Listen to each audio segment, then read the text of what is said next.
साथीहरू सम्पूर्णमा नमस्कार। आज फेरि पनि हामीले एउटा राम्रो क्वेसन जुन 2078 सालमा खरिदारमा सोधेको प्रश्न हो।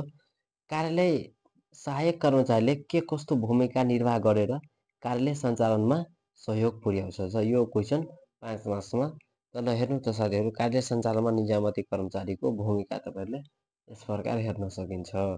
सङ्गठनको निर्दिष्ट लक्ष्य प्राप्तिका लागि फ्रन्ट लाइनमा रहेर सेवा प्रवाह गर्ने कर्मचारीहरू के हो त?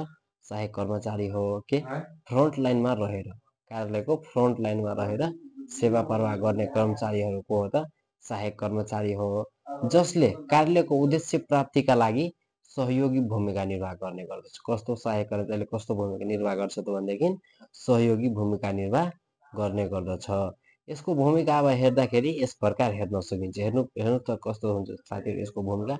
सहायक कर्मचारीको भूमिका अधिकृत स्तरका कर्मचारीलाई कार्य सम्पादनमा सहयोग गर्ने, के कार्यालय प्रमुखको निर्देशन अनुसार काम गर्ने, त्यसलाई सहयोग गर्ने। कुन जुनसुकै काम भयो नि, जुनसुकै त होइन, आवश्यक कार्यमा सहयोग गर्ने चाहिँ हुन्छ। त्यस्तै अभिलेख कार्यालय चुस्त बनाउने, के अभिलेख कार्यालय चुस्त बनाउने। त्यस्तै सूचनाको सङ्कलन र सम्प्रेषण गर्ने। त्यस्तै कार्यालय प्रमुखको निर्देशन बमोजिम प्रशासन सञ्चालनको लागि कार्यतालिका निर्माण गर्ने।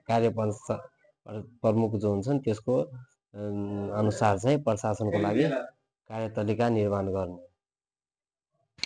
र त्यस्तै साथीहरूले तपाईँहरूले हेर्न सक्नुहुन्छ कार्यालयका सूचनामा गोपनीयता राख्ने, फोन ह्यान्डलिङ, लेटर टाइपिङ यति कुराहरू आउनु पर्यो। कम्प्युटर सम्बन्धी पनि जानकारी हुनुपर्छ।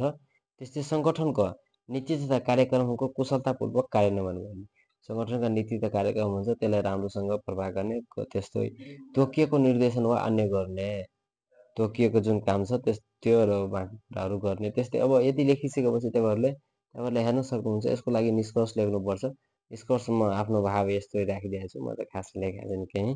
निष्कर्ष 2 लाइन, यसको उचित कुरा के हो, त्यो गर्दाखेरि चाहिँ के हुन्छ बेटर, त्यो कुरा चाहिँ निष्कर्षमा लेख्नुपर्ने हुन्छ।